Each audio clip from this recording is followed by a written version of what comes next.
छठा स्थापना दिवस की अध्यक्षता कर रहे राष्ट्रीय जनशक्ति पार्टी के राष्ट्रीय अध्यक्ष माननीय संजय सिवाल जी, आज की सभा के मुख्य अतिथि स्वीकार करते हुए अपराध मुक्त भारत मिशन के राष्ट्रीय अध्यक्ष पूर्व डीजीपी साहब माननीय मैथिली शरण गुप्त जी, और सब लोगों ने नाम ले लिया है इधर का, आप सबका, इसलिए बहुत ज्यादा समय नहीं लूंगा। इब्राहिम अली जी बोले भी हैं कि कम समय में काम करना है। तो आज इस दिवस पर मंचासीन सम्मानित सभी नेतागण और उपस्थित यहाँ पर कर्तव्यशील कर्मनिष्ठ कार्यकर्ता साथी श्रोतागण, आप सभी को एक साथ अभिनंदन करते हुए अपनी बारी का प्रारंभ करना चाहता हूँ। मैं चाहूंगा कि समय कम है तो कम समय में थोड़ी सी बात करके और अपनी बात को विराम दिया जाए। एक बार नारा लगा लिया जाए और ये अपने स्थापना दिवस पर दो बात कर लिया जाए और यही बारी को विराम दे दूंगा। भारत माता की, भारत माता की, भारत माता की। आज हम लोग 2017 से चलते चलते हर साल एक वर्ष पूरा होने पर आप भी इसी प्रकार से एक समारोह मनाते मनाते आज 6वें समारोह में हम लोग उपस्थित हैं। अभी बात तमाम प्रकार की यहाँ हुई, सभी लोगों ने चर्चा किया, लेकिन 6 साल में एक बालक प्राइमरी स्कूल पास करता है, लेकिन माननीय संजय सिवाल जी के नेतृत्व में आप 6 साल में लोकसभा भी लड़ चुके हैं और विधानसभा भी लड़ चुके हैं, नगर निगम भी लड़ चुके हैं। पंजाब का चुनाव आपने लड़ा, हरियाणा का चुनाव आपने लड़ा, दिल्ली का चुनाव आपने लड़ा, उत्तर प्रदेश का चुनाव आपने लड़ा, बिहार का चुनाव आपने लड़ा, मध्य प्रदेश का चुनाव आपने लड़ा और गुजरात का भी चुनाव लड़ने की पूरी 6 सालों की यह उपलब्धि है। केवल थोड़ा सा हम लोगों को जो करना चाहिए, शायद उसको हम समझ नहीं पा रहे हैं या उधर हम जा नहीं पा रहे हैं। अभी हम लोग संगठन का काम है, चाहे सोशल हो, राजनीतिक हो, कि जोड़ो और जोड़े रखो।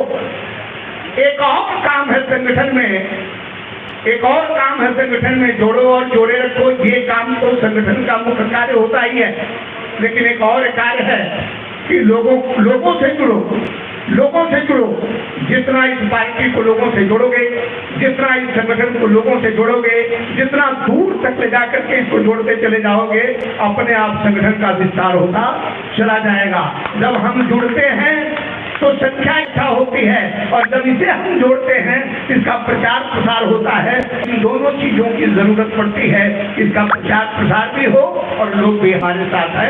बस हम लोगों को बस इतना सा काम करना है, इसे लोगों से जोड़ें और लोगों को इससे जोड़ें, इतना सा काम करेंगे। ये अपने आप देखेंगे कि जो 2024 की चर्चा चल रही है, 2025 की चर्चा चल रही है, ये सारी की सारी चर्चा लोग आप पर चलाने लग जाएंगे। अभी लोग हम चला रहे हैं, तब लोग चलाएंगे। इसे केवल समझने की जरूरत है। गणित में लाठी लेकर के गणित नहीं लगा करती, गणित लगाने के लिए सूत्रों की जरूरत होती है। 2 गुना 4 वाला कोई लाठी लेकर के सवाल हल नहीं किया, जब भी वो हल किया होगा तो विचार से हल किया होगा। ये सब समझने की जरूरत है। हम राजनीति करने चले हैं तो राजनीति राजनीतिक परिभाषा से ही जा सकती है।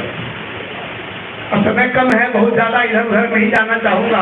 अब 2 लाइन और बात करके यही अपनी बारी को विराम दे दूंगा। साथियों, मैं एक बात कहना चाहता हूँ, पूरा भारतीय संविधान को पूरा भारत 75 साल से पढ़ रहा है। बाबा साहब ने लिखा, हस्ताक्षर किया, पार्लियामेंट में बोला, बहुत सारी लंबी कहानी है उसकी। पूरा भारत संविधान को जानता है। आधा लोग कहते हैं संविधान के खिलाफ लोग चल रहे हैं, आधा लोग कहते हैं संविधान गलत है, आधा लोग कहते हैं संविधान हमारा सही है। हम तो केवल मात्र इतना सा जानता हूँ कि आज तक इस देश के साथ न्याय नहीं हुआ है। शायद इसको समझने की जरूरत है। आज तक इस देश के साथ न्याय नहीं हुआ है और राष्ट्रीय जनशक्ति पार्टी अपने स्लोगन में उस न्याय को अपने लिख करके, अंकित करके उस न्याय को करने के लिए कदम बढ़ा दिया है। जिन लोगों को ये देश अच्छा लगा 1947 में इस देश में रह गए, वो हिंदू हो, मुसलमान हो, सिख हो, ईसाई हो, जो भी हो, जिनको ये देश अच्छा लगा वो इस देश में रह गए। अब उनकी जाति पाति की कोई चर्चा नहीं होनी चाहिए। जिनको ये देश अच्छा नहीं लगा अपना हिस्सा लिए किनारे हो गए, उनकी जाति पाति की चर्चा होनी चाहिए, जो किनारे हो गए। इसलिए राष्ट्रीय अध्यक्ष ने अपने स्लोगन में लिख दिया, अपने विचारों को वहां व्यक्त कर दिया, जात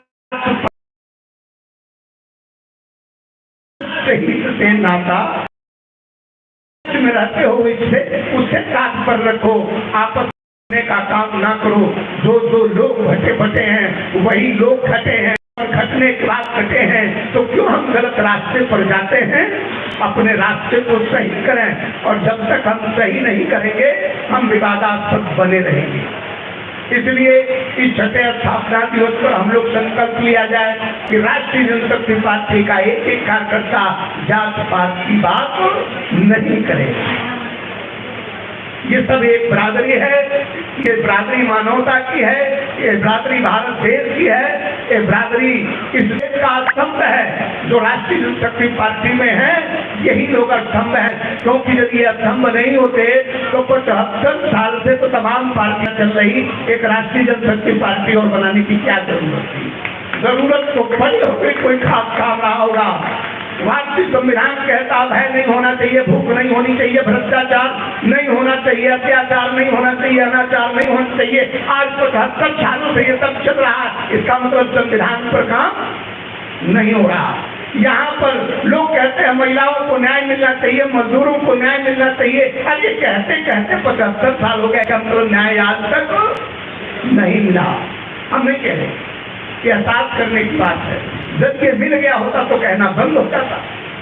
इसलिए पानी बिजली गली खड़ंजा, आज तक वही लड़ाई चल रही है। हर बार आते हैं, अपना वादा करते हैं और फिर इसी में हम लिपटे रह जाते हैं। ये 75 सालों से पूरा नहीं हुआ, कब पूरा होगा? इसलिए बहुत ज्यादा आगे नहीं जाना चाहूंगा। कंक्लूजन में 2 बात करना चाहूंगा। जो लोग राम को मानते हैं और राम की मान लें, और जो अल्लाह को मानते हैं अल्लाह की मान लें।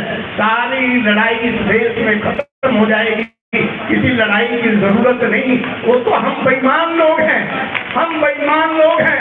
संविधान वाले जा रहे हैं, शपथ लेते हैं, वो संविधान को नहीं मानते। हम जिसको मानते हैं उसकी नहीं मानते। लड़ाई तो टोटल यहाँ है। जिस दिन वो उनकी संविधान की मानने लग जाएंगे, हम जिसको मानते हैं उनकी मानने लग जाएंगे, सारी लड़ाई खत्म हो जाती है। इन्हीं शब्दों के साथ अपनी वाणी को विराम देता हूँ। हो सकता है कहीं मेरे शब्दों से किसी को गलती से कोई ठेस पहुंचा हो, उसके लिए क्षमा प्रार्थी हूँ। एक बार नारा लगाइए। और अब मैं इस माइक को विपिन यादव जी को देता हूँ। भारत माता की जय, भारत माता की जय, भारत माता की जय हिंद, जय भारत। साधुवाद गुरु जी, मैं धन्यवाद तो दे नहीं सकता, आप मेरे गुरु जी हैं।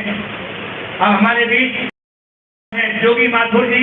मैं चाहूंगा इनके आएंगे और आशीर्वाद जो चाहता है जोगी माथुर साहब का।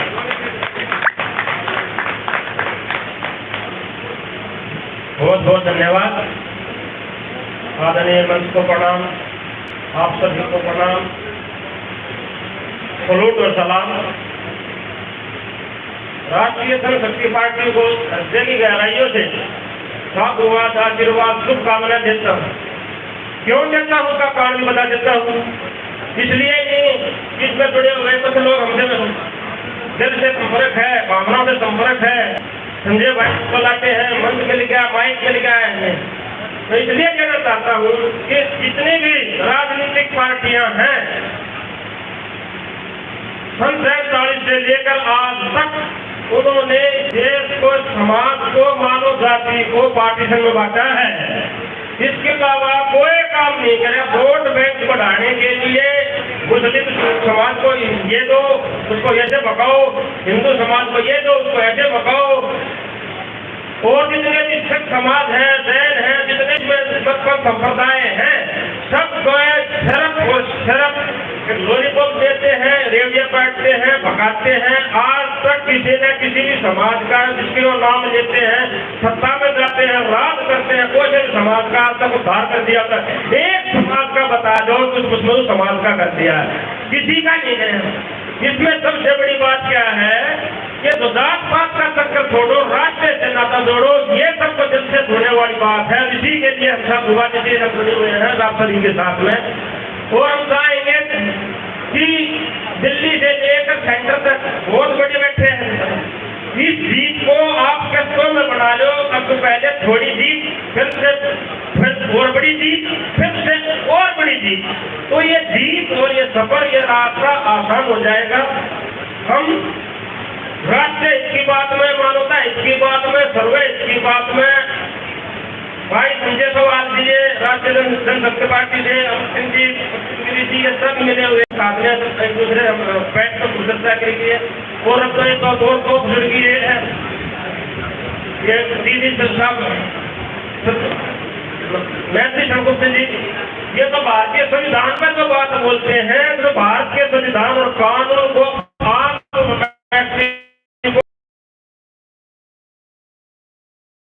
लौड़ने नचोड़ने पूरे भारत भूमि को अभी तक न्याय नहीं मिला है, तहत जानते हैं। उन बातों पर हम चलना आगे बढ़ेंगे। तो हम जल्दी में अपने पार्टी को गति दे देंगे, अपने देश समाज की सेवा कर देंगे और देश को ये सब पार्टियां तो राज कर रही है कि जुम्मन से बचा सकेंगे। इसके लिए हमें बहुत ही अपना विचारधारा को ऊपर उठकर एकता युक्त भाव से जो आगे बढ़ना पड़ेगा। हमारा एक बात है कि एकता युक्त भाव से जो भारत माता के प्रति मातृ का नारा देगा, अपनी मुट्ठी में अपने भाग्य का बोलेगा। इसलिए किसी भी नारे में इसमें कोई परहेज नहीं होनी चाहिए। वो नारे देकर अपनी वाणी को बढ़ा दूंगा। भारत माता की, भारत माता की, भारत माता की, वंदे मातरम, वंदे मातरम, वंदे मातरम।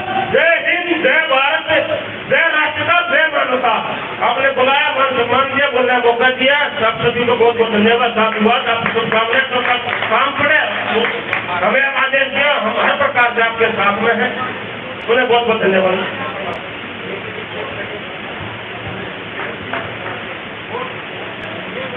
राष्ट्रीय अध्यक्ष जी हमारे शिवाज जी स्वागत करेंगे योगी माथुर साहब का, जोरदार तालियां से बजावे।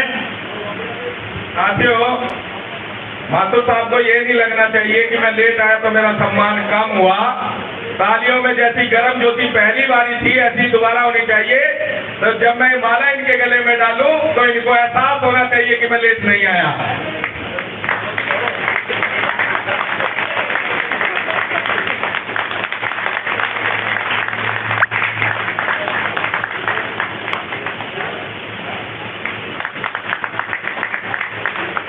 अब हमारे बीच जानकारी केवल 2 वक्ता बोलेंगे।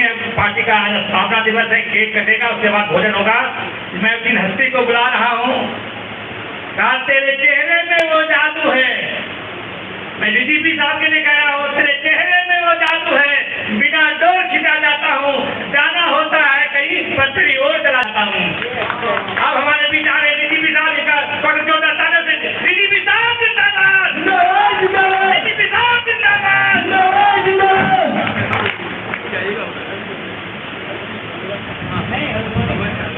बैठिए आप।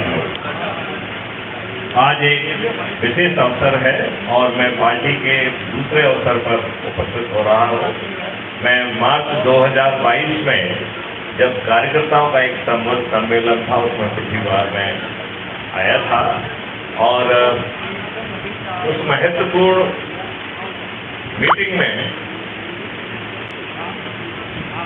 ये पार्टी अध्यक्ष का जज्बा है कि एक वरिष्ठ पुलिस अधिकारी को, एक फॉर्मर डीजीपी को उन्होंने बहुत सम्मान के साथ बोलने का अवसर दिया था।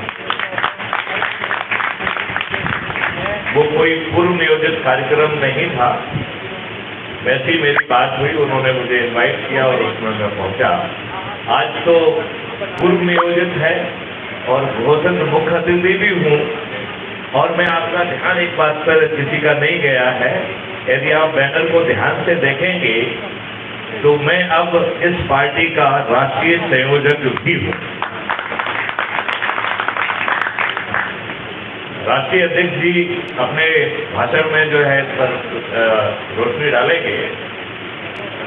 मैं आपको एक चीज बताना चाहता हूं, इस देश के नेताओं ने आपके साथ बहुत बड़ा धोखा और विश्वासघात किया।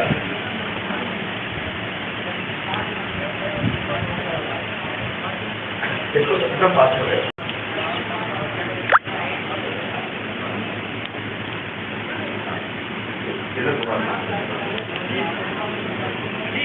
क्या आपको मालूम है कि अंग्रेज बेहद ही डरे हुए थे, बेहद डरे हुए। अंग्रेजों का उस समय कमांडर इन चीफ हुआ करता था जिसका नाम था क्लॉड ऑचिनलेक।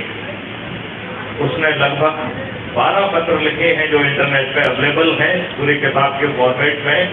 मैं आप सब लोगों से अनुरोध करूंगा कि उसे जरूर पढ़ें। उसने लॉर्ड वॉवेल को लिखा कि पूरे देश में कांग्रेस को छोड़कर चारों तरफ बगावती तेवर हैं। भारत में उस समय 24 नेवल बेस हुआ करते थे, उसमें से 22 नेवल बेसिस पे विद्रोह हो चुका था। युवाओं में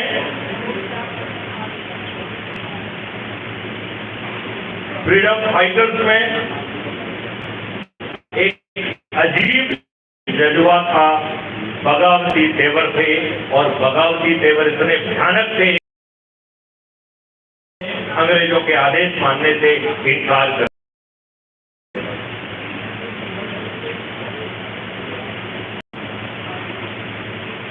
पोस्टल डिपार्टमेंट जो कि उस समय एक जान हुआ करता था,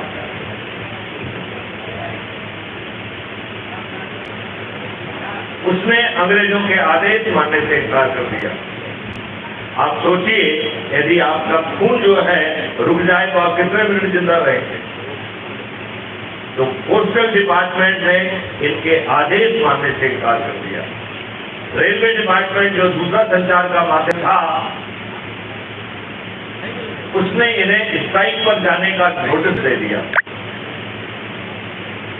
और लॉर्ड क्लॉड ऑचिनलेक ने कहा कि ये बगावती तेवर लाल किले पर जो आप आजाद हिंद फौज का ट्रायल कर रहे हैं, उसके कारण देश में तूफान आया हुआ है, बगावती तेवर चारों तरफ हैं। उन्होंने वाइसरॉय लॉर्ड वॉवेल को कहा कि आपके हर राज्य के गवर्नर यूरोपियन फोर्स की मांग कर रहे हैं, हमारी जेब में कोई यूरोपियन फोर्स नहीं है। मैं आपसे अनुरोध करता हूं कि अपने गवर्नर्स को बताएं कि वो हमारे आर्मी कमांडर से सीधे बात ना करें, उन्हें जो कुछ भी कहना है वो मेरे माध्यम से करें।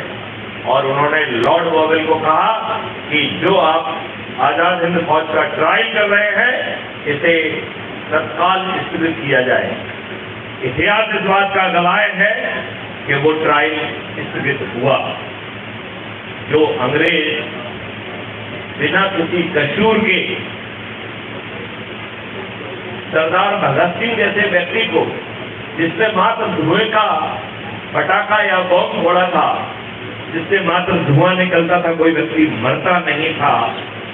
और उसने ये भी कहा कि मैं अपने देशवासियों का ध्यान आकर्षित करना चाहता हूं, तो ध्यान आकर्षित करने वाले एक धुआंधार पटाखे के लिए इस दुष्ट अंग्रेजों ने उन्हें न केवल फांसी पर चढ़ाया, लेकिन एक दिन पहले उनको फांसी पर चढ़ा दिया, जो अंग्रेजों के इतिहास में कभी नहीं हुआ।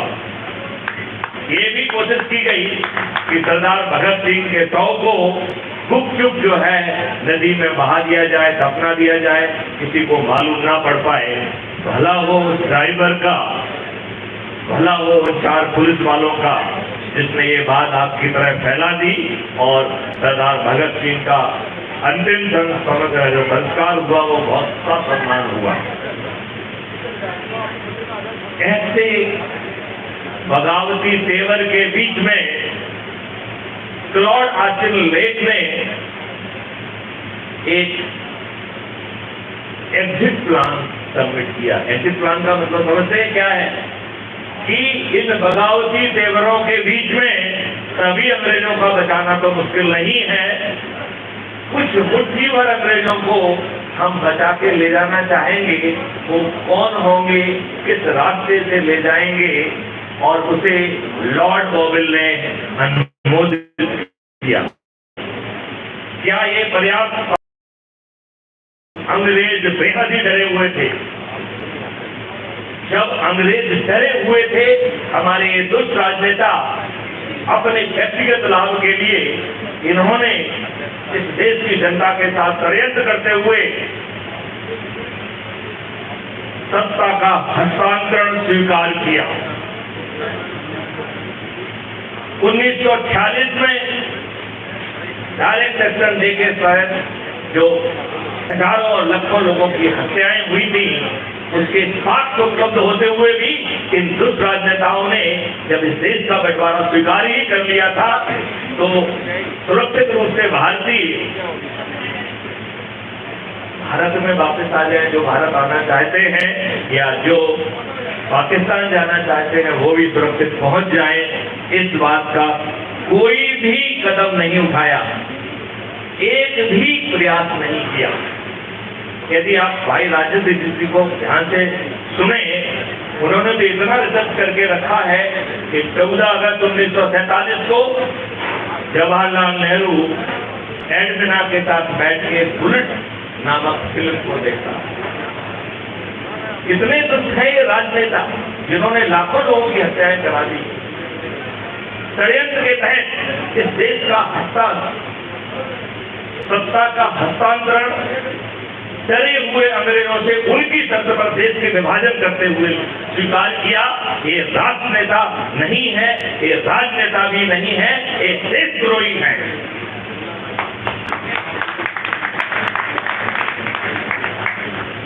इन्होंने चंद चाटुकार इतिहासकारों के माध्यम से आपका इतिहास बदल दिया।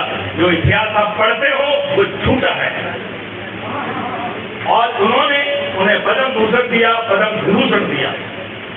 इतने दुष्ट है ये राजनेता। उनको उन समितियों में बिठा दिया जिससे सही बात जो है ना छप पाए ना लिखी जाए।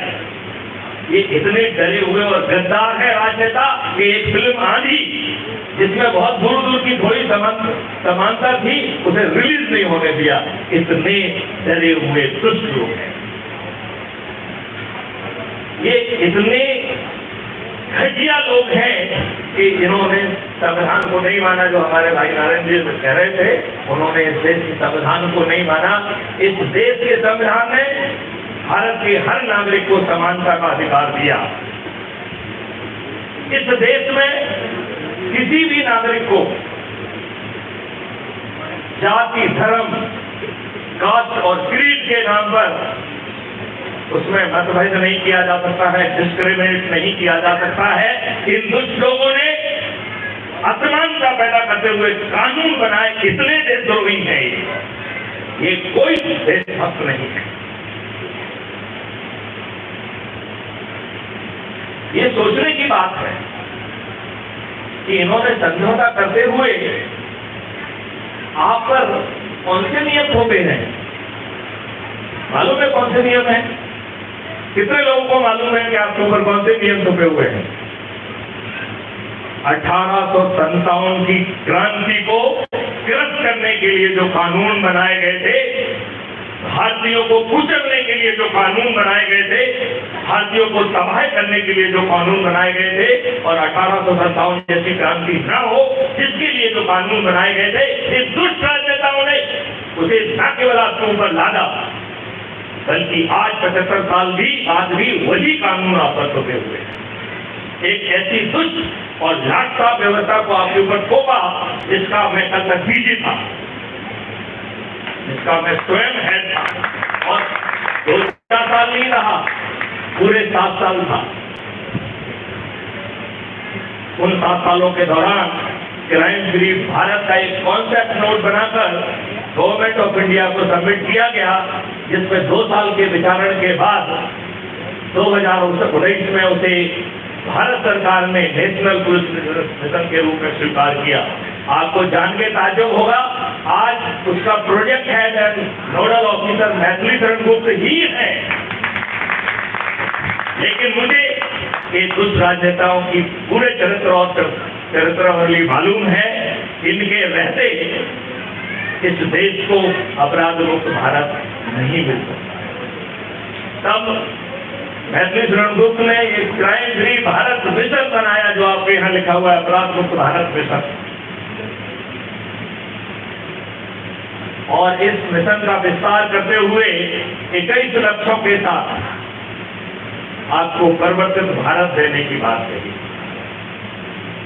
इस बात 21 लक्ष्यों पर जाने के पहले एक और बैकग्राउंड बात कहना चाहूंगा कि अंग्रेजों का यह दुष्टापूर्ण कानून और दुष्टापूर्ण प्रशासनिक और जुडिशियल व्यवस्था, जिसके सुप्रीम कोर्ट के चीफ जस्टिस कहते हैं कि हम कॉलोनियल लेगेसी को ढो रहे हैं। सुप्रीम कोर्ट के जो है जज कहते हैं कि गरीब व्यक्ति को भारत में न्याय नहीं मिल सकता। ये मैं नहीं कह रहा हूं, कि सुप्रीम कोर्ट के जज कहते हैं। जहां का न्याय व्यवस्था आंखों में पट्टी बांधे रहती है, आंखों में पट्टी बंधी हुई न्याय व्यवस्था हमारे भाग्य का फैसला क्यों करे? हमारी जुडिशियल व्यवस्था के तो 1000 अंक होना चाहिए और उसे जजमेंट नहीं लिखना चाहिए, उसे न्याय देना चाहिए। न्याय कहीं नहीं। ये व्यवस्था इतनी दुष्ट है कि जो घटिया कानून के तहत जो इसे विधिक जिम्मेवारी का निर्वहन करना चाहिए, कार्यवाही का निर्वहन करना चाहिए, यह दुष्ट व्यवस्था उसका भी निर्वहन नहीं कर रही है। आप सब लोग भुक्तभोगी होंगे। आप थाने में गए होंगे, आपका सिर फटा हुआ होगा और आपका केस नहीं लिखा गया होगा, आपको थाने से भगा दिया गया होगा, आपकी एप्लीकेशन ले ली गई होगी, लेकिन आपको न्याय नहीं मिला होगा, आपका अपराध पंजीबद्ध नहीं हुआ होगा। यदि किसी दबाव में अपराध पंजीबद्ध भी हो गया होगा तो आपको गिरफ्तारी के लिए भी दर्जन की ठोकरें खाना पड़ी होगी। मैं सही कह रहा हूं कि नहीं कह रहा हूं? वही एक ही दुष्ट व्यवस्था 80-90% केसेस में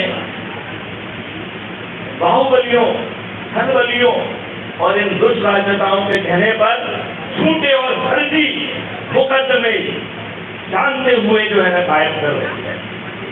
आपके केस में गिरफ्तारी नहीं होती है, लेकिन उन झूठे केस में 2 फर्जी बयान काट के आपको रात में जो है गिरफ्तार करने पहुंच जाते हैं। और यदि आप नहीं मिलते हैं तो आपकी बहन, आपकी जो है ना बेटियां, आपकी माताओं को जो है ये दुष्ट लोग जो है ना पकड़ के थाने ले जाते हैं। एक ऐसा ही केस मेरे नॉलेज में आया जो कि जिला निवाड़ी का था मध्य प्रदेश में। इंस्पेक्टर तो जो हमको जानते थे तो सर देखिए तो जो है झूठा केस है और ये हमारे बहू को ले जा रहे हैं। तो मैंने कहा ठीक है, मेरी बात सुनो इंस्पेक्टर से। जानकारी नहीं है कि महिलाओं को रात में खाना नहीं ले जा सकते। बोले सर मालूम तो है, लेकिन क्या करें, एसपी साहब का दबाव है। अभी मेरे एसपी से बात करते हैं। उसके एसपी से बात किया, उसने कहा सर मुझे मालूम है कि ये फर्जी है और मैं आपको आश्वस्त करता हूं कि मैं इसमें न्याय दूंगा, डीएनए टेस्टिंग कराऊंगा और महिलाओं का तो ले जाना दूर है, उसको भी जो है ना हम पूछताछ के लिए बुलाएंगे। जब तक जो है ना हमें पूरी रिपोर्ट नहीं मिल जाएगी तब तक हम उसे गिरफ्तार नहीं करेंगे। ये चीज एक भाग्यवान व्यक्ति था, किस्मत से वो डीजी को जानता था और डीजी ने भी जो है उसकी सुनवाई कर ली और उस समय में उसको राहत मिल गई। अदरवाइज आप सब लोग के पैर में दवाई फटी हुई है। आज ऐसा एक व्यक्ति नहीं है जिसके पैर में दवाई ना फटी हो, जिस दुष्ट व्यवस्था से प्रताड़ित ना हो। ये दुष्ट व्यवस्था आज इनकी पूरी तरह से जड़ सेवक बनी हुई है। माननीय नरेंद्र मोदी जी मध्य प्रदेश में गए और उन्होंने कहा एडी का रिपोर्ट और इसका रिपोर्ट, दुष्टों का रिपोर्ट, तो सब दुष्ट जो है ना उप मुख्यमंत्री बन गए महाराष्ट्र के। यही दृढ़ता है, यही दृढ़ता है, यही न्याय है। बड़ी अच्छी बात है। माननीय योगी जी, आदित्यनाथ योगी जी बड़े बुलडोजर चलाते हैं, तीखा तीखे हमारे जो है शिवराज सिंह चौहान भी चलाने लगे हैं। तो मैंने दोनों से कहा कि भाई साहब एक बुलडोजर एक ले आइए जो समानता से सभी जातियों धर्मों के ऊपर चले और भाजपाइयों पर भी चले, क्योंकि यदि अभी आप बुलडोजर चलाओगे तो भाजपाई ज्यादा क्वालिफाई करेंगे चलने के लिए। दूसरे दुष्ट भी करेंगे, यदि 10 बाहर के दुष्ट होंगे या 20 बाहर के दुष्ट होंगे तो आज 25 दुष्ट जो है भाजपा के होंगे। तो ये आपको कभी न्याय नहीं देंगे, ये सिर्फ प्रचार करेंगे, गड़बड़ करेंगे। अपराध मुक्त भारत मिशन और 21 लक्ष्यों के साथ इस देश को बदलने वाला है। आप महापरिवर्तन के द्वार पे खड़े हुए हैं। क्या आप अपने बच्चों को एक अच्छा भारत देना चाहते हैं? नहीं देना चाहते? भाई जोर से हाथ उठाकर बोलो। क्या आप अपने बच्चों को और खुद को एक ऐसा भारत देना चाहते हो जहां पर अंग्रेजों के गुलामों के नियम कानूनों को आमूलचूल परिवर्तन कर दिया जाए? ये आमूलचूल परिवर्तन चाहते हैं आप कि नहीं चाहते हैं? हाँ जी बिल्कुल। आज की जो प्रशासनिक व्यवस्था है, जो लाभसाबी है, जो इन घटिया कानूनों के तहत भी उसकी जो जिम्मेवारी है घटिया कानूनों के तहत, उनका भी पालन नहीं कर रही है। और संयम है कोतवाल की तर्ज पर जो उसका दिल कर रहा है वो कर रही है। इस व्यवस्था को आप पारदर्शी, अकाउंटेबल और संवेदनशील बनाना चाहते हैं कि नहीं बनाना चाहते हैं? बिल्कुल। जिम्मेदार पदों पर बैठे हुए, ओहदों पर बैठे हुए लोग यदि अपने कर्तव्य का निर्वहन नहीं करते हैं तो उन्हें अपने जेब से आपको क्षतिपूर्ति देना होगी। और यदि निर्णय या उसमें बड़ी खोज, ऐसा भारत चाहते हैं कि नहीं चाहते हैं? लॉर्ड मैकाले ने 2 फरवरी 1835 को एक 1780 पेज का डॉक्यूमेंट पेश किया। 1780 पेज का। इस बारे में आप भाई राजीव दीक्षित जी को, उनके बहुत सारे वीडियोज हैं, उनको ध्यान से सुनिए। इस रिपोर्ट का ओपनिंग रिमार्क था, ये आपको बैकग्राउंड बता दूं, लॉर्ड मैकाले का नाम हम सबने सुना है। इनका एक बॉस हुआ करता था जिसका नाम था लॉर्ड विलियम एडम। कितने लोगों ने नाम सुना है? Lord William Adam.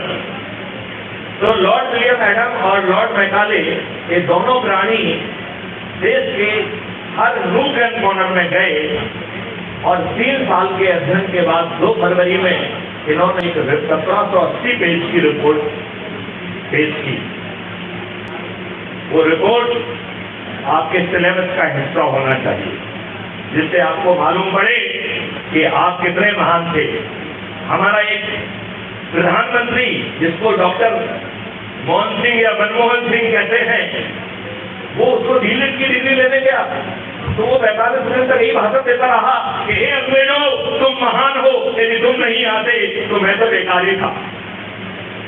इस मनमोहन सिंह को 1780 पेज की रिपोर्ट भेंट करना चाहिए और मनमोहन सिंह को पढ़ना चाहिए कि भारत कहाँ था। ये बहुत दूर की बात नहीं है। इस रिपोर्ट के ओपनिंग रिमार्क में लिखा हुआ था, I traveled every nook and corner of this country. I did not find any beggar or a poor man. मैं इसको हिंदी में बताता हूँ। उन्होंने कहा कि मैंने भारत के कोने कोने का भ्रमण किया और इस भ्रमण के दौरान मुझे पूरे भारत में एक भी भिखारी नहीं मिला, एक भी गरीब व्यक्ति नहीं मिला, एक भी भिखारी, एक भी गरीब व्यक्ति नहीं मिला। मैं जानना चाहता हूँ 1835 और 1847 के बीच में कितने साल होते हैं? 2 फरवरी 1835 से 1947 जब आपको सत्ता का हस्तांतरण हुआ, कितने साल हुए? मात्र 112 साल। कितने? मात्र 112 साल। इन दुष्ट अंग्रेजों ने इन 112 सालों में ऐसा क्या शोषण किया कि इस भारत में 2-3 तक भुखमरी हुई, जिसमें लाखों की संख्या में लोग मर गए। क्या ये हमारे हिस्टोरियन का जवाबदेही नहीं थी कि उस काले फैक्ट को इकट्ठा कर दें? जिस गुरुकुल एक्ट के तहत भारत की 99% और 97% साउथ में लिटरेसी थी, जिसकी 57% महिलाएं जो कि प्राचार्य हुआ करती थी, और साउथ में ये सबसे नॉर्थ में सबसे कम था, इस बार 80%। तो एक अंग्रेज ने पूछा, तुम तो यहाँ भारत का गुणगान कर रहे हो क्या? अच्छा, तुमने भारत का इतना अध्ययन किया है, तो इस समय लंदन के क्या हालात हैं, ब्रिटेन के क्या हालात हैं? तो लॉर्ड मैकाले ने कहा कि हुजूर उसका भी अध्ययन किया है। जिस समय भारत की जो है एवरेज लिटरेसी 90% के ऊपर थी, दोनों साउथ और नॉर्थ को मिला दें, उस समय ब्रिटेन की, यूनाइटेड किंगडम की लिटरेसी कितनी होगी? अंदाजा हो कितनी होगी? मात्र 17%, एक साथ 17, केवल 17%। और केवल एक दिन स्कूल लगता था, और स्कूल को कहते थे संडे स्कूल, और वो भी गैरेज में लगता था, और उसमें केवल एक ही चीज पढ़ाई जाती थी, बाइबल। तो आपको नहीं लगता है कि अंग्रेज और अभी भारतीयों में तुलना की जाए तो कहाँ राजा भोज और कहाँ बिंदु देवी, ये स्थिति है कि नहीं है? फिर देश के प्रधानमंत्री ने 45 मिनट तक क्यों जो है इन अंग्रेजों का गुणगान किया? क्या इस बात के लिए डॉक्टर मनमोहन सिंह की घटना नहीं होना चाहिए? क्या लगता है आपको, होना चाहिए नहीं होना चाहिए? क्या मनमोहन सिंह को खड़ा होकर जवाब देने के लिए विवश नहीं किया जाना चाहिए कि मनमोहन सिंह, तुम्हें ये तथ्य क्यों नहीं मालूम है? ये तथ्य जो है हर हिंदुस्तानी से क्यों छिपाए गए? ये तो मैंने केवल एक बैकग्राउंड आपको बताया था। अब 2 मिनट में मैं अपनी बात खत्म करूंगा।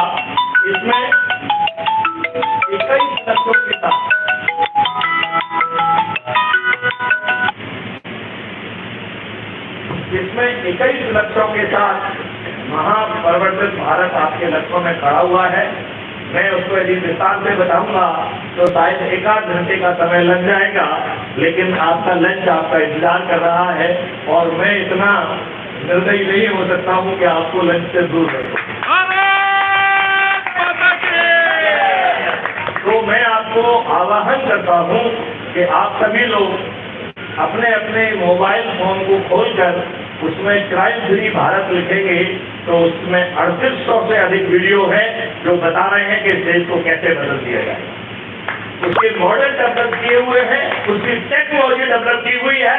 अब इसमें केवल एक ही बाधा है, वो है दुष्ट राजनेता। यदि आज की व्यवस्था को हम राक्षसी व्यवस्था कहें तो इस राक्षस की जान एक तोते में है। ये कहानी हम बचपन से पढ़ के आए हैं कि राक्षस की जान एक तोते में होती है। उस तोते का नाम जानना चाहते हो? क्या नाम है? क्या नाम है उस तोते का? उस तोते का नाम है राजनेता। और उस राजनेता को बिना पराजित किए एक दुष्ट और राक्षसी व्यवस्था को परिवर्तित नहीं किया जा सकता है। मैं आप लोगों को बधाई देता हूं कि क्राइम फ्री भारत मिशन ने, जिसके साथ जो है जनशक्ति पार्टी, राष्ट्रीय जनशक्ति पार्टी सेक्युलर, अब कंधे से कंधा मिला के खड़ी हुई है, जिसने मुझे आपका राष्ट्रीय प्रायोजक भी घोषित किया है।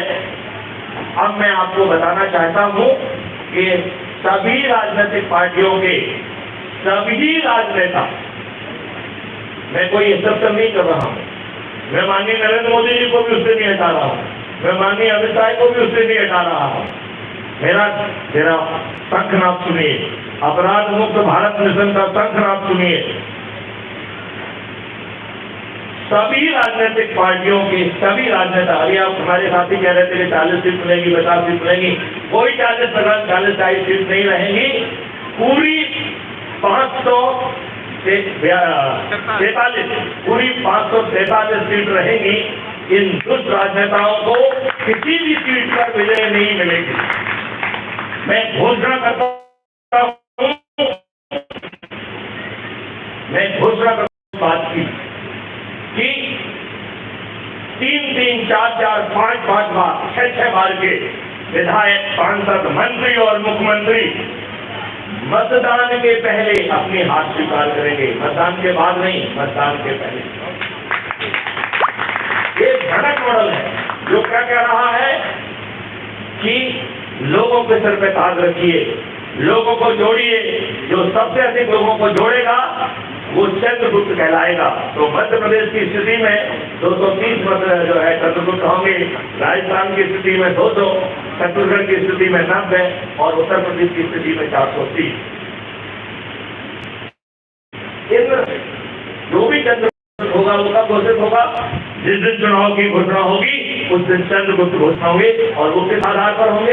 उसका केवल एक ही आधार होगा, कितने लोगों को आपने जोड़ा। और उसको जोड़ने के लिए एक ऐप बनाया गया है जो पारदर्शी तरीके से आपको रोज बताता है कि आप कहाँ हैं और दूसरे लोग कहाँ हैं। इसका मतलब, और जो भी चंद्रगुप्त घोषित होगा उसे ये आपकी राष्ट्रीय जनशक्ति पार्टी क्राइम फ्री भारत का जो है एक सर्टिफिकेट जाएगा कि चंद्रगुप्त है, और दूसरे हाथ से उसे विधायक का टिकट दे दिया जाएगा, वो भी राष्ट्रीय जनशक्ति पार्टी।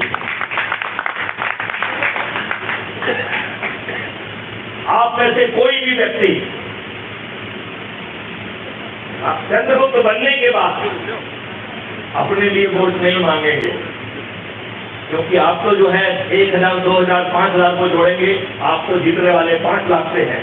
यदि धोखे से आपने अपने लिए वोट मांग लिया तो जिन 5000 लोगों के बाद आप वोट होने जाएंगे, बाकी नाराज हो जाएंगे, तो आप 4,95,000 वोट से वंचित हो जाएंगे।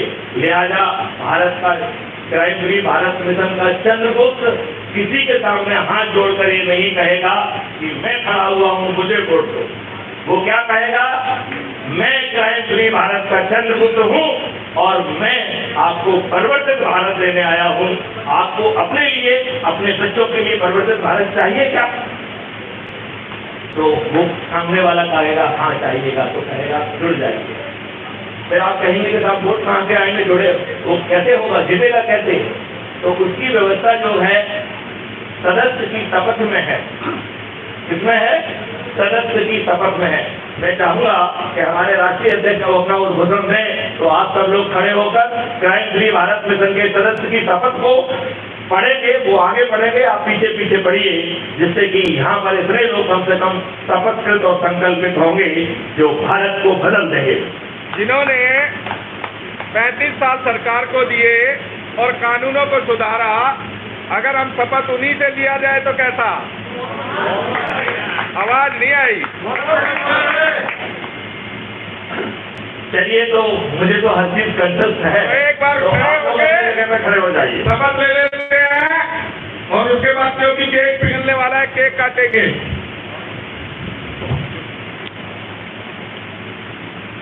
तो आप सब लोग अपना दाहिना हाथ ऊपर उठाइए। मैं अपना अपना नाम लीजिए। सभी लोगों को नाम लेना है, जोर से लेना है, इतने जोर से लेना है कि किसी को किसी का नाम समझ में ना आए। तो मैं मैथिली शरणगुप्त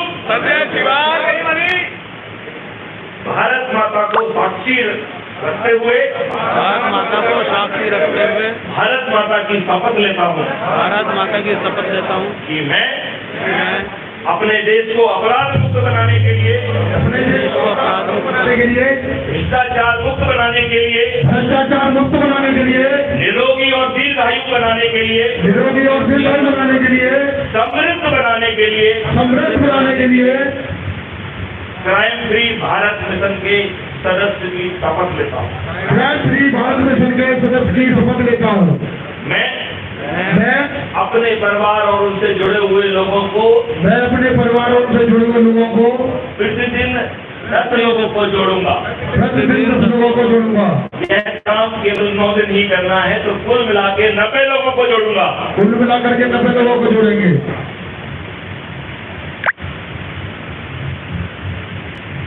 इसका आज का दूसरा पार्ट है कि मैं crime free Bharat YouTube channel को सब्सक्राइब करूंगा। प्रतिदिन एक वीडियो जरूर देखूंगा, जिससे आज के वातावरण में व्याप्त निराशा, हताशा, दुविधा, से ऊपर उठते हुए उत्तरोत्तर मेरी एनर्जी बढ़ाऊंगा। उत्तरोत्तर एनर्जी बढ़ाएंगे। इसका तीसरा और सबसे महत्वपूर्ण है, मैं शपथ लेता हूँ, मैं शपथ लेता हूँ, मैं भारत माता की शपथ लेता हूँ मैं भारत माता की शपथ लेता हूँ कि जो हम में से अधिक से अधिक लोग जुड़कर या जोड़कर जो अपने आप को चंद्रगुप्त साबित करेगा, अपने आप को चंद्रगुप्त स्थापित करेगा, जो अपने आप को चंद्रगुप्त स्थापित करेगा,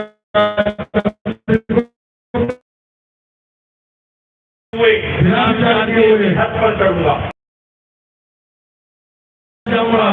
दीपक जलाऊंगा और संकल्प लूंगा कि हमारा चंद्रगुप्त है संजय सिवाल, संकल्प लूंगा जो भी उदाहरण के लिए किसी का नाम लेना है कि मेरा चंद्रगुप्त संजय सिवाल है, बोलो मुझे, मेरा चंद्रगुप्त संजय सिवाल है, मैं इसे संकल्प के साथ विजयी बनाऊंगा।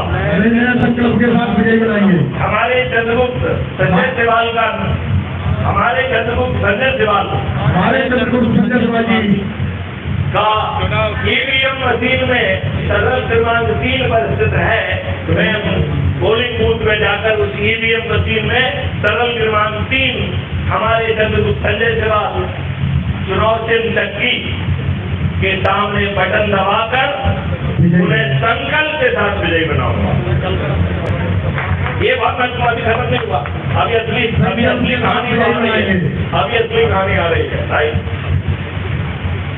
बटन दबाने के बाद जो एक पेपर ट्रेल नीचे गिरती है उसे ध्यान से देखेंगे।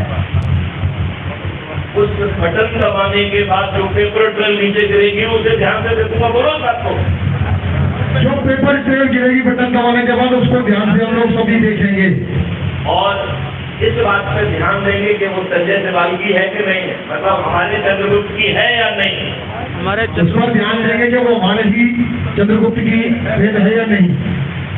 यदि वो स्लिप हमारे चंद्रगुप्त से संजय सिवाल की ही है तो भी मैं एक शपथ पत्र लिखूंगा कि मैंने इतने बज के इतने मिनट पर वोट दिया और अपने चंद्रगुप्त संजय सिवाल को दिया और जो पेपर ट्रेल गिरी है वो भी संजय सिवाल की है। ये मैं शपथ पूर्वक जो है घोषित करता हूँ और उस पर हस्ताक्षर करके उसकी फोटो लेके कहाँ अपलोड करूंगा? नहीं, ये जो क्राइम फ्री भारत मिशन का ऐप है उसको प्लस साइन दबा के उस पर अपलोड करेंगे। इसको थोड़ा समझा दें, फिर शपथ का जो लास्ट पार्ट भी कहेंगे। ये क्यों करेंगे? क्योंकि दुष्ट लोगों ने 5% केसेस में ही पेपर ट्रायल को काउंटिंग का रूल बनाया हुआ है और इन्हें गड़बड़ी तो 100% पे करना है, तो 5% से आपका क्या भला हो जाएगा? तो भला होगा क्या? ये नियमों का हवाला देके आपकी पेपर ट्रेल की काउंटिंग नहीं करेंगे। लिहाजा वो जो है जो आप कॉपी लेंगे वो हमारा मुख्यालय उसका प्रिंट आउट लेके रेडी रहेगा। यदि ईवीएम मशीन के जोड़ में गड़बड़ी की गई है तो वो अदालत भी जाएगा और साक्ष्यों के साथ कहेगा तो गड़बड़ी तो 100% में है, तो 5% की काउंटिंग से काम नहीं बनेगा।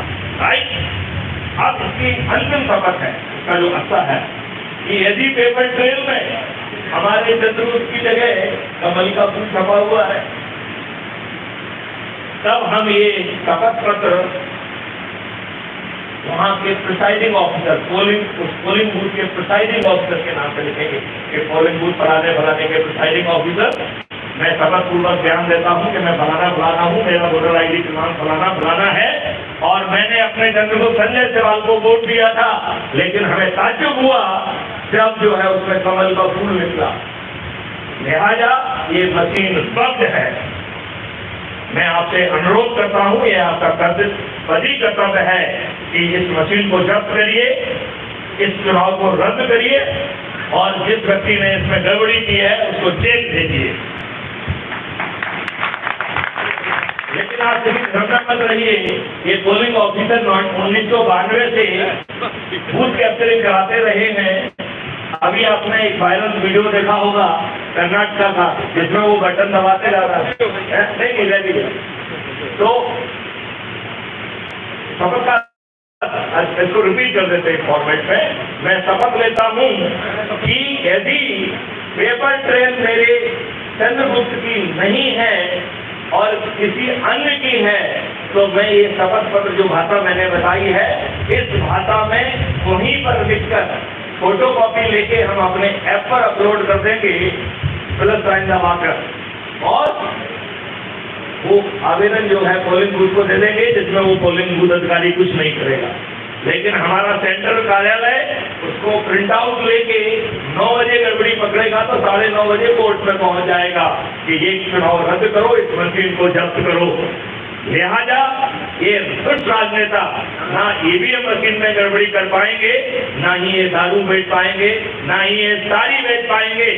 क्राइम फ्री भारत ने एक ऐसी व्यवस्था की है जिसमें सॉफ्टवेयर लॉन्च किया जाएगा जस्ट चुनाव के पहले, और अपने गरीब भाइयों से कहा जाएगा कि यदि दुष्ट राजनेता आपके पास कत्ल की रात, चुनाव की रात की पहले रात को ये लोग कत्ल की रात कहते हैं, तो कत्ल की रात में यदि धन बांटने, दारू बांटने और साड़ी बांटने आए तो इस बार इनको हल्के में नहीं छोड़ना है, इनको लूट लेना है।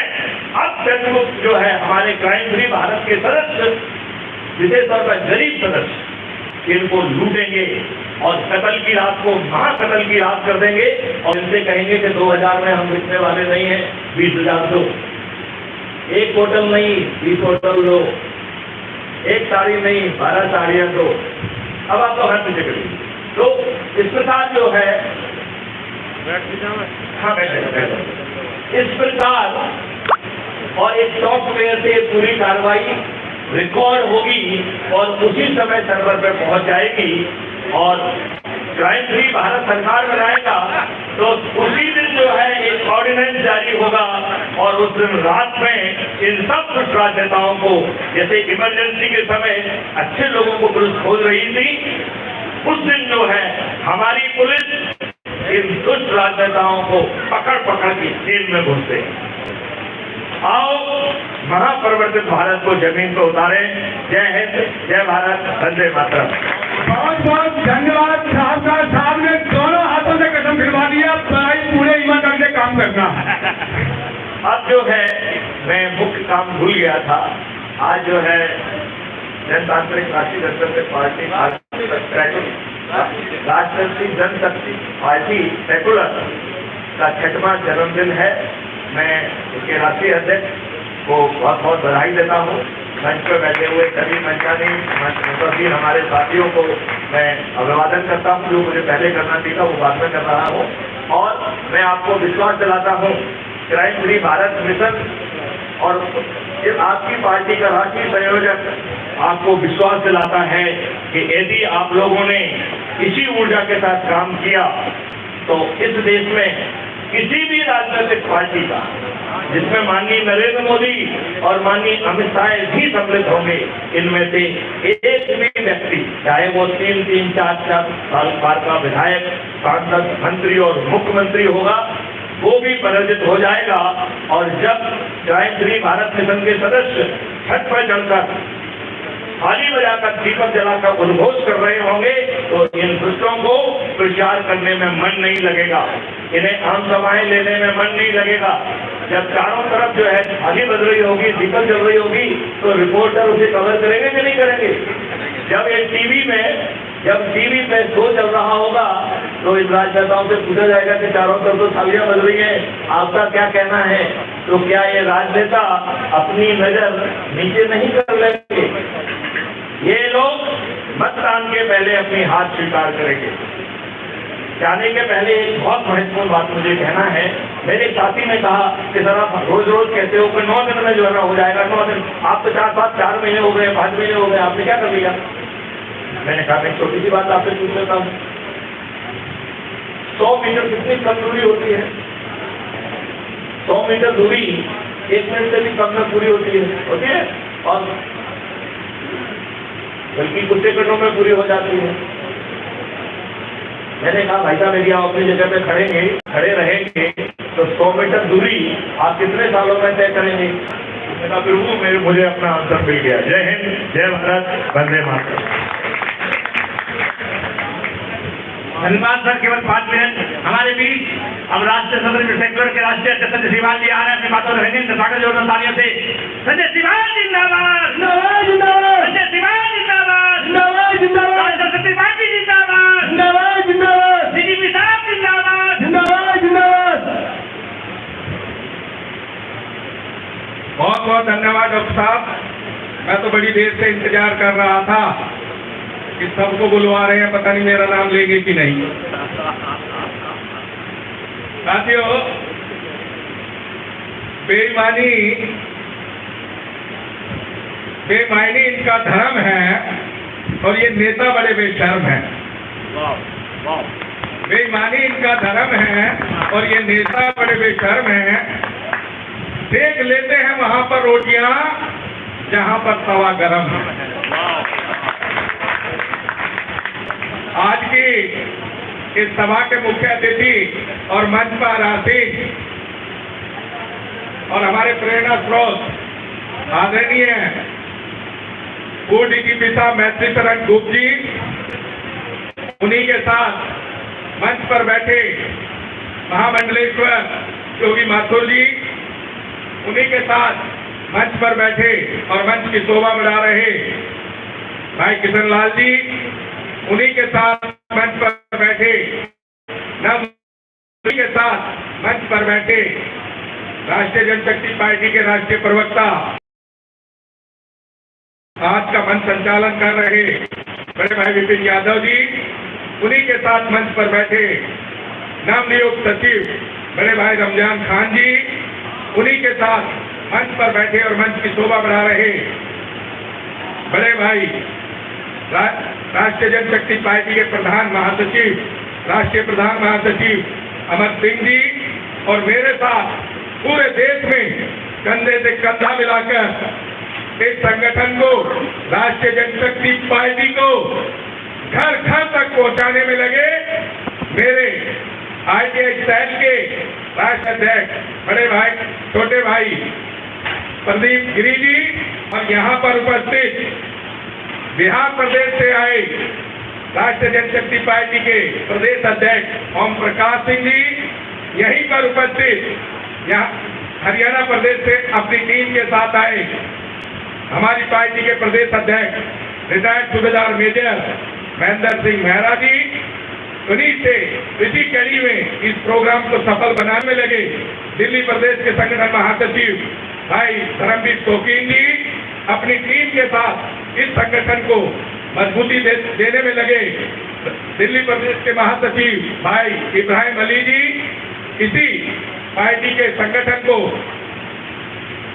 इस संगठन को गति देने में लगे भाई मंजूर आलम जी, इसी कड़ी में पार्टी के संगठन को मजबूती देने में लगी हमारी माताएं, हमारी बहनें साहिदा जी, फरजाना जी, संजू जी, मिथिलेश जी, सुनीता जी, और यहाँ पर उपस्थित हमारे सभी नौजवान साथियों, बुजुर्गों, मेरे नौजवान साथियों और प्यारे प्यारे बच्चों।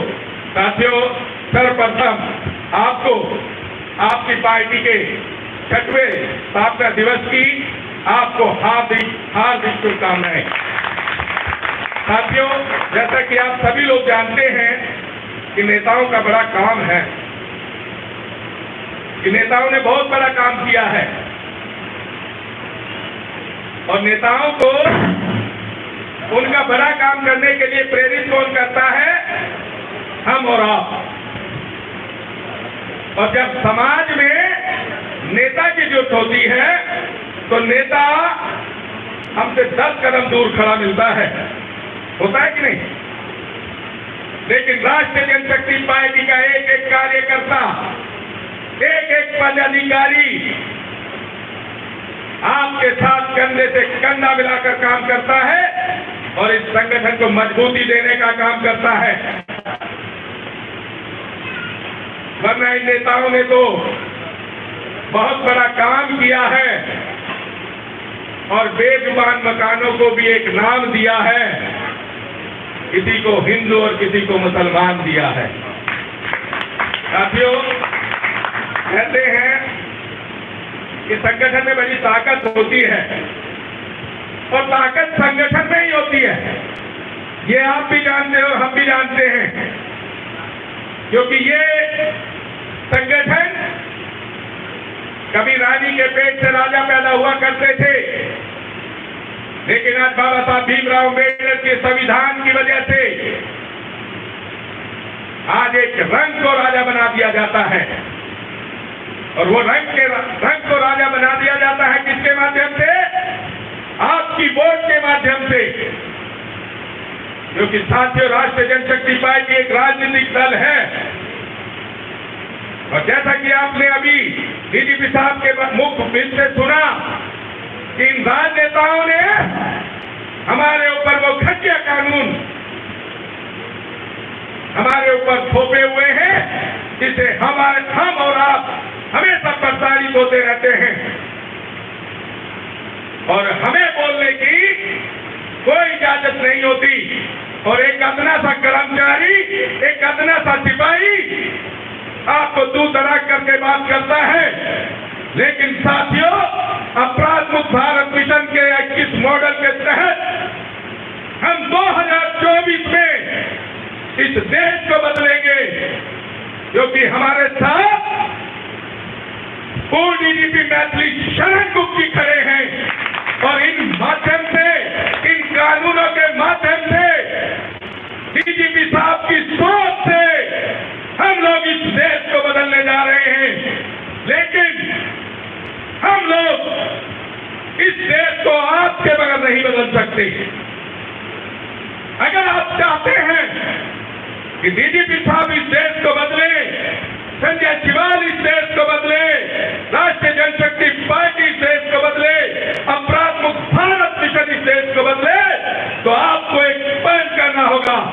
और वो पहल है छोटा सा, जैसा कि डीजी साहब ने कहा था कि हमारे इस देश में 140 करोड़ लोग रहते हैं, और आपकी संख्या कितनी है?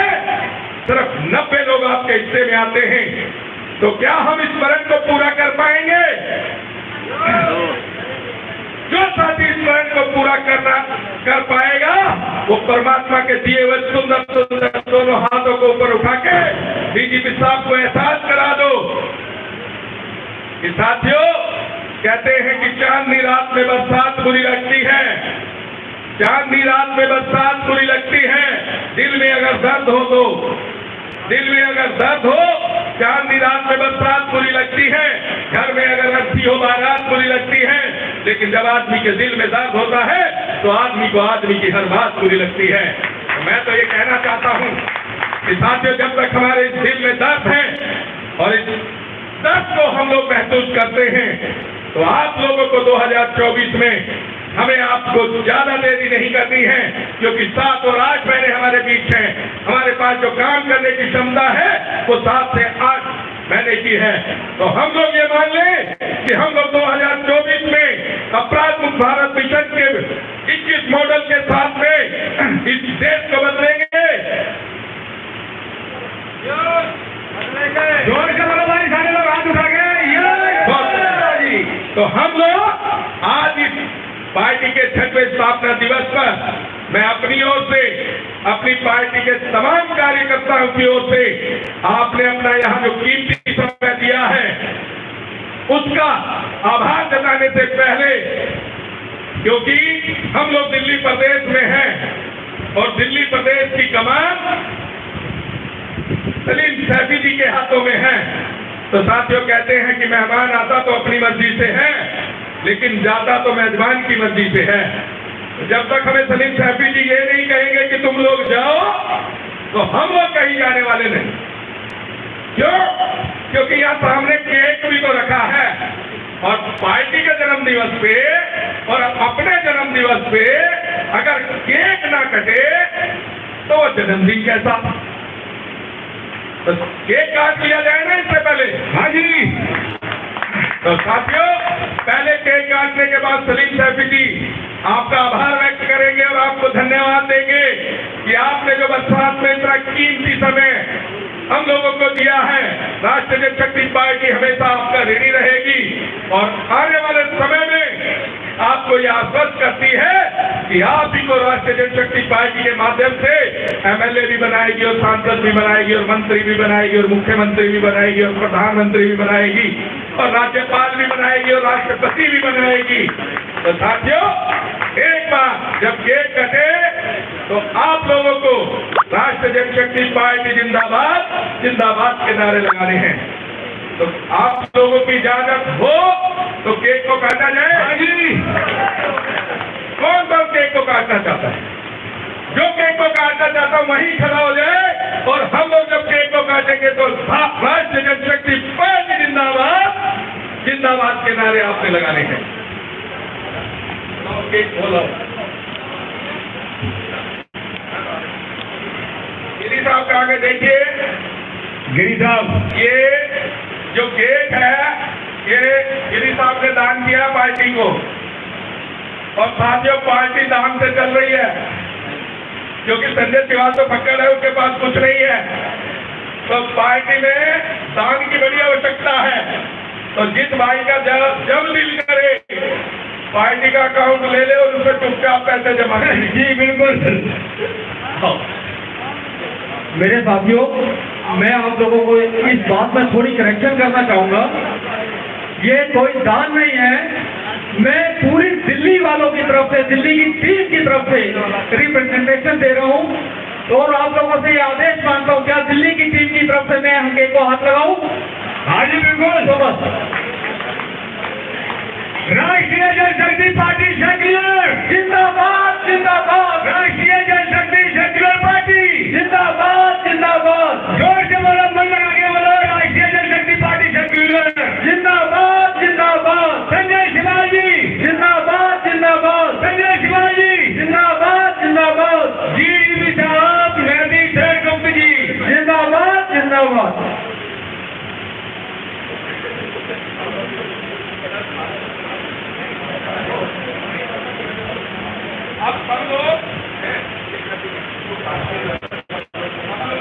सब लोग खाना खा के जाएंगे, प्रसाद लेके जाएंगे। देखिए, अब पार्टी का समाप्त हो रहा है, समय देवता जो कार्यक्रम था वो समाप्त हो रहा है। और देखिए, सब लोग खाना खा कर जाएं और आप दूर दराज से आए हुए बिहार से, हरियाणा से तरफ से आए हुए सबका शुक्रिया और धन्यवाद। बहुत बहुत शुक्रिया, आपने बहुत टाइम दिया।